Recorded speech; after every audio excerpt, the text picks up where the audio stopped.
তার মধ্যে সবচেয়ে প্রসিদ্ধ কুনুতের দোয়া হচ্ছে আল্লাহুম্মা হদিনি ফিমান হাদাইত ওয়া আফিনি ফিমান আফাইত ওয়া তাওয়াল্লানি ফিমান তাওয়াল্লাইত ওয়া বারিক লি ফিমা আতাইত ওয়া কিনি শাররা মা কাযাইত ইন্নাকা তাকদি ওয়া লা ইউকযা আলাইক ওয়া ইন্নাহু লা ইয়াযিল্লু মান ওয়ালাইত ওয়া লা ইয়াইজ্জু মান আদাইত তাবারাকতা রব্বানা ওয়া তাআলাইত। হাদিস ইমাম আবু দাউদ নিয়ে এসেছেন তার সুনানে এবং ইমাম তিরমিজি নিয়ে এসেছেন।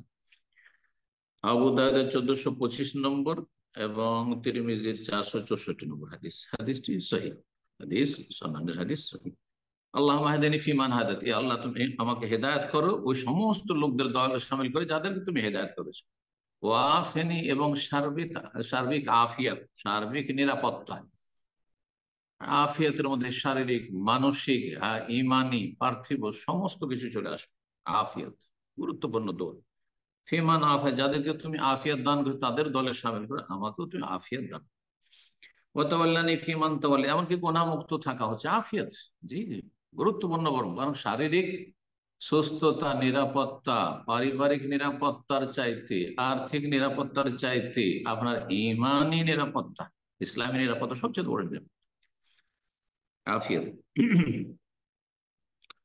ওয়াতাওয়াল্লানি ফিমান তাওয়াল্লাইত, এবং তুমি আমার পৃষ্ঠপোষকতা গ্রহণ করো, মানে আমার রক্ষণাবেক্ষণ করো ওই সমস্ত দলে সামিল করে, ওই লোকের সামনে দলে সামিল করে যাদের তুমি তুমি পৃষ্ঠপোষকতা গ্রহণ করেছো বা তাদের হেফাজত করেছো, দেখাশোনা করেছো, রক্ষণাবেক্ষণ করেছো। বারিক লি ফিমা আতাইত, যা কিছু আমাকে দিয়েছো তাতে বড়, যা কিছু দিয়েছো, শুধু ধন সম্পদ নয়, স্ত্রী, ছেলে, মেয়ে, সুস্থতা, মানসিক, শারীরিক ইত্যাদি, চাকরি, ব্যবসা।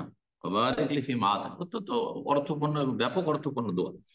ওয়াকিনি শাররা মা কাযাইত, তুমি যে চূড়ান্ত তকদিরে ফয়সালা করেছো তার অনিষ্ট যদি থাকে তাতে, তো সেই অনিষ্ট থেকে রক্ষা করো। ইন্নাকা তাকদি, কারণ তুমি চূড়ান্ত ফয়সালা করো। আপনি তোমার বিরুদ্ধে বা আল্লাহ আপনার বিরুদ্ধে কেউ, আপনি যেটা করতে চান না আপনার বিরুদ্ধে কেউ চূড়ান্ত ফয়সালা করতে পারেন, চূড়ান্ত সিদ্ধান্ত নিতে পারেন না। ওয়া ইন্নাহু লা ইয়াযিল্লু মান ওয়ালাইত, আর যার সাথে আপনি মহব্বত করেন, যাকে আপনি ভালোবাসেন, তাকে কেউ লাঞ্ছিত করতে পারে না। ওয়ালা ইয়াইজ্জু মান আদাইত, আর যার সাথে আপনি শত্রুতা পোষণ করেন তাকে কেউ সম্মান দিতে পারে, ইজ্জত দিতে পারে। তাবারাক রব্বানা, হে রব তুমি বরকতময়, কথা আলাই তুমি সুউচ্চ সুবহান। আর কখনো কখনো এই কুনুত পড়াও ভালো। ওয়াস্তাফতিহু আহিয়ানান, কুনুত হবে মাসাবাত আন ওমর রাদিয়াল্লাহু আনহু, ওমর রাদিয়াল্লাহু তাআলা আনহু থেকে এই কুনুত প্রমাণিত। আগের যে কুনুতটি ছিল সেটি হাসান বিন আলী রাদিয়াল্লাহু তাআলা আনহু, নবী সাল্লাল্লাহু আলাইহি ওয়াসাল্লামের প্রিয় নাতি, বড় নাতি থেকে বর্ণিত হয়েছে। আর এই হাদিসটি ওমর রাদিয়াল্লাহু তাআলা থেকে বর্ণিত দ্বিতীয় কুনুতের দোয়া, যেটা হানাফি সমাজে প্রচলিত। কিন্তু হানাফিরা যেটি আসলে মূল কুনুতের দোয়া, আল্লাহুম্মা হদিনি ফিমান হাদাইত, মুখস্থই রাখেন। আমি যতটা তাদের সম্পর্কে জানি এরা মুখস্থই করে না। জি। কারণ তারা এই মজহাবের গিয়ে, মজহাবের কিতাবে যেটা আছে সেটা শরীয়ত, তার বাইরে যে হাদিস রয়েছে না না সেটা শরীয়ত নাই। না, এইটা যদি হয় তাহলে আপনি বিভ্রান্ত। কিন্তু আপনাকে একটু চোখ খুলে চলাফেরা করতে হবে ডানে বামে, যে আমি যে ফিকার কিতাবটি পড়ছি তাতে সীমিত আকারে আলোচনা করা হয়েছে, শুধু একটি দোয়া বলা হয়েছে, এর চাইতে গুরুত্বপূর্ণ, ব্যাপক অর্থপূর্ণ এবং এর চাইতে শক্তিশালী সনদের দিক থেকে অথেন্টিক দোয়া সেটি কেন আমরা পড়ছি না, সেটি কেন আমরা শিখছি না, মুখস্থ করছি না? রোগ কোথায় আছে তাহলে? আল্লাহ হেফাজত করুন। কখনো কখনো এই কুনুত পাঠ করবেন বা দুটো একসাথে মিলান, কোনো দোষ নেই। ওমর রাদিয়াল্লাহু তাআলা আনহু থেকে যা প্রমাণিত তা হচ্ছে আল্লাহুম্মা ইয়্যাকা না'বুদু ওয়া লাকা নুসাল্লি ওয়া নাসজুদ ওয়া ইলাইকা নাসআ ওয়া নাহফিদ নারজু রাহমাতাকা ওয়া নাখশা আযাবাকা ইন্না আযাবাকা বিল কাফিরিনা ওয়া বিল কুফফারি মুলহাক। আল্লাহুম্মা ইন্না নাস্তাঈনুকা ওয়া নাস্তাগফিরুকা ওয়া নুসনি আলাইকাল খায়রা ওয়া নাকফুরুকা ওয়া লা নাকফুরুকা ওয়া নু'মিনু বিকা ওয়া নাখযাউ লাকা ওয়া নাখলাউ মান ইয়াকফুরুক। ইমাম বাইহাকী রাহিমাহুল্লাহ হাদিসটি বর্ণনা করেছেন। কোন কোন রিওয়ায়াতে আগে পরে এসেছে আল্লাহুম্মা ইন্না নাস্তাঈনুকা ওয়া নাস্তাগফিরুকা ওয়া নুসনি আলাইকাল খায়রা কুল্লাহু ওয়া লা নাকফুরুকা ওয়া নু'মিনু বিকা ওয়া লা নাকফুরুকা। রিওয়ায়াতে রয়েছে এখানে শুধু ওয়া লা নাকফুরুকা ওয়া নু'মিনু বিকা, পরে রয়েছে ওয়া নাখযাউ লাকা ওয়া নাখলাউ মান ইয়াকফুরুক। তো এই হাদিস বাইহাকিতে, ইমাম বাইহাকি রাহিমাহুল্লাহ নিয়ে এসেছেন 3144 নম্বর হাদিস।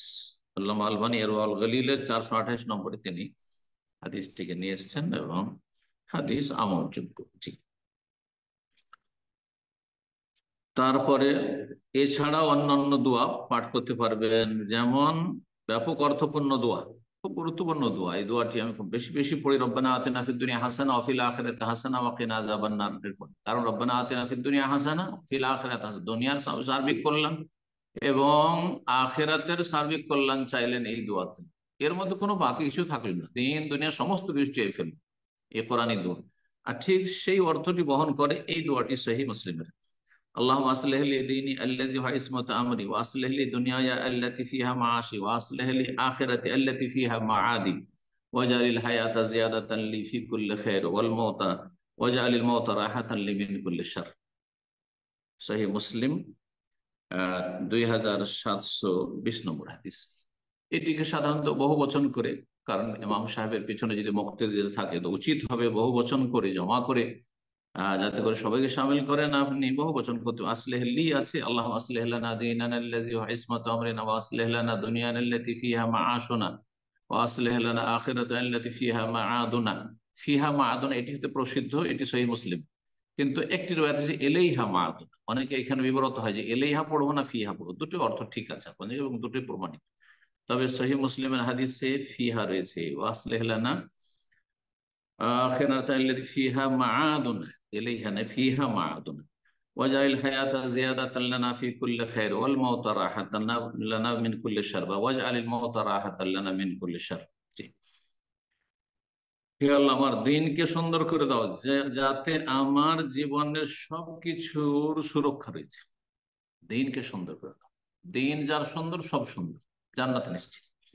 ও আসল্লাহ লি দুনিয়ায়, আর আমার দুনিয়াকে তুমি সুন্দর করে দাও, আল্লাতী ফিহা মাআশি, যাতে আমার জীবন যাপন রয়েছে, আমাকে বেঁচে থাকতে হবে, শুধু দুনিয়াটা আমার ঠিকঠাক করে দাও। ওয়াসলিহ লি আখিরাতি, আমার পরকালকেও সুন্দর করে দাও, আল্লাতী ফিহা মাআদি, যেখানে আমার প্রত্যাবর্তন রয়েছে। ওয়াজআলিল হায়াতা জিয়াদাতান লি ফি কুল্লি খাইর, আর আমার জীবনটিকে প্রত্যেক কল্যাণের ক্ষেত্রে বৃদ্ধি করা, প্রত্যেক কল্যাণ আমার জীবনে বৃদ্ধি করা। ওয়াজআলিল মাউতা রাহাতান লি মিন কুল্লি শার, আর মরণকে আমার জন্য সমস্ত অনিষ্ট থেকে আরামদায়ক করে দাও। যখন অনিষ্ট চারিদিকে ঘিরে ঘিরে নিবে, তখন যাতে করে মরণের মাধ্যমে আমি আরাম পেয়ে যাই। গুরুত্বপূর্ণ দোয়া এই দোয়াটি, কয়েকটি বাক্য। তারপর আরেকটি দোয়া, যাতে বিভিন্ন অনিষ্টগুলিকে আশ্রয় কামনা করা হয়েছে, সহিহ মুসলিমের হাদিস, সহিহ মুসলিম 7222 নম্বর হাদিস, আর আগেটি ছিল 7220 নম্বর। তো আল্লাহুম্মা ইন্নী আউযু মিনাল আজজি ওয়াল কাসালি ওয়াল জুবনি ওয়াল বুখলি ওয়াল হারামি ওয়া আযাবিল কবর। আল্লাহুম্মা আতি নাফসি তাকওয়াহা ওয়া যাক্কিহা আনতা খায়রু মান যাক্কাহা আনতা ওয়ালিয়ুহা মাওলাহা। আল্লাহুম্মা ইন্নী আউযু বিকা মিন ইলমিন লা ইয়ানফা, মিন কলবিন লা ইয়াখশা, মিন নাফসিন লা তাশবা, মিন দাওয়াতিন লা ইউস্তাজাবু লাহা। হে আল্লাহ, আমি তোমার আশ্রয় গ্রহণ করছি মিনাল আজজি, অপারগতা থেকে, অক্ষমতা থেকে, ওয়াল কাসাল এবং অলসতা থেকে, ওয়াল জুবন এবং কাপুরুষতা থেকে, ওয়াল বুখল কৃপণতা থেকে, ওয়াল হারাম আর বার্ধক্য থেকে, যে নিষ্ক্রিয় বার্ধক্য, যখন মানুষ অচল হয়ে যায়, পরনির্ভরশীল হয়ে যায়, ওয়া আযাবিল কবর এবং কবরের আযাব থেকে। আল্লাহ আতি নাফসি তাকওয়াহা, আমার নফসকে, আমার আত্মাকে তুমি তাকওয়া দান করো, তোমার ভয়ভীতি দান করো। ওয়া যাক্কিহা এবং সেটাকে পরিশুদ্ধ করো, পাক পবিত্র করো। আনতা খায়রু মান যাক্কা, তুমি সবচেয়ে ভালো আত্মার পরিশুদ্ধি করতে পারো মানব জাতির। আনতা ওয়ালিয়ুহা, তুমি হচ্ছ আমার মালিক এবং অভিভাবক, পৃষ্ঠপোষক, মৌলা। আল্লাহ ইন্নী আউযু মিন ইলমিন লা ইয়ানফা, হে আল্লাহ তোমার কাছে আশ্রয় গ্রহণ করছি এমন বিদ্যা থেকে, এমন জ্ঞান থেকে যা কোনো কাজে আসে না। জ্ঞান হাসিল করে যদি কাফের মোরতাদ হয়ে যায়, মাদ্রাসা পড়ুয়া যদি মাজার পূজারী হয়ে যায়, বিদাতি হয়ে যায়, হ্যাঁ, মাদ্রাসা পড়ে যদি বেদিন হয়ে যায়, বেনামাজি হয়ে যায়, বিভ্রান্ত হয়ে যাও, দাল্লন মধ্যে নিজেও পথভ্রষ্ট, অন্যকে পথভ্রষ্ট করে, এইরকম এলেম থেকে আশ্রয় গ্রহণ করছি। আল্লাহ তুমি এরকম এলেম দিও। দুনিয়ার শিক্ষা শিক্ষিত হইলো, অনেক বড় শিক্ষিত দেশের কয়েকজন হাতে গোনা শিক্ষিতদের, হ্যাঁ অন্যতম, কিন্তু আল্লাহ পরকালের সাথে কোনো সম্পর্ক নেই, তাহলে সে হতভাগা। এমন এলেম থেকে আমি আশ্রয় কামনা করছি। অমিন কালবিন লা ইয়াখশা, এমন অন্তর থেকে আশ্রয় কামনা করছে আমাকে দিও না, যে অন্তর বিনয়ী হয় না, অর্থাৎ বিনয় অন্তর দাও, পাষণ্ড অন্তর জানো না। অমিন নাফসিন লা তাশবা, আর এমন মন থেকে আশ্রয় গ্রহণ করছি যা তৃপ্ত হয় না, খাই খাই খাই খাই লেগে আছে, পয়সা আছে যথেষ্ট, চলছে, কত বছর বসে বসে খেতে পারবে, ছেলে মেয়েরা খেতে পারবে, তারপর পেট ভরে না। অমিন দাওয়াতিল্লাহ ইউস্তাজাবু লাহা, এমন দোয়া থেকে আমি আশ্রয় কামনা করছি যেই দোয়া কবুল হয় না। আমার দোয়া জানে এমন না হয় যে কবুল হয় না, এরকম দোয়া থেকে আশ্রয় কামনা করছি। খুব গুরুত্বপূর্ণ দোয়া। শেষখানে ভেতরে এই দোয়াটি পড়াও সুন্নাত, খুব গুরুত্বপূর্ণ দোয়া। নবী সাল্লাল্লাহু আলাইহি সাল্লাম পড়েছেন সালাতের ভিতরে, কিন্তু সিজদায় পড়ার কথা রয়েছে। আল্লাহুম্মা ইন্নী আউযু বিরিদাকা মিন সাখাতিকা ওয়া বিমুআফাতিকা মিন উকুবাতিকা ওয়া আউযু বিকা মিনকা লা নুহসি বা লা উহসি সানাআন আলাইক আনতা কামা আসনাইতা আলা নাফসিক। হে আল্লাহ, তোমার সন্তুষ্টির ওসিলায় তোমার অসন্তুষ্টির থেকে আশ্রয় গ্রহণ করছি। ওয়া বিমুআফাতিকা, আর তোমার ক্ষমা বা নিরাপত্তার ওসিলায় তোমার শাস্তি থেকে আমি আশ্রয় গ্রহণ করছি। ওয়া আউযু বিকা, তোমার কাছে আশ্রয় গ্রহণ করছি, মিনকা, তোমার থেকে, মানে তোমার আযাব থেকে, লা উহসি সানাআন আলাইক, তোমার গুণগান আমি আয়ত্ত করতে পারি না, গুণগান করে শেষ করতে পারি না। আনতা কামা আসনাইতা আলা নাফসিক, যেমন তুমি তোমার সানা গুণগান করেছো বা তোমার গুণাবলী বর্ণনা করেছো। হাদিস আবু দাউদ তিরমিজিতে রয়েছে, আবু দাউদ 1427 এবং তিরমিজি 3566 নম্বর হাদিস।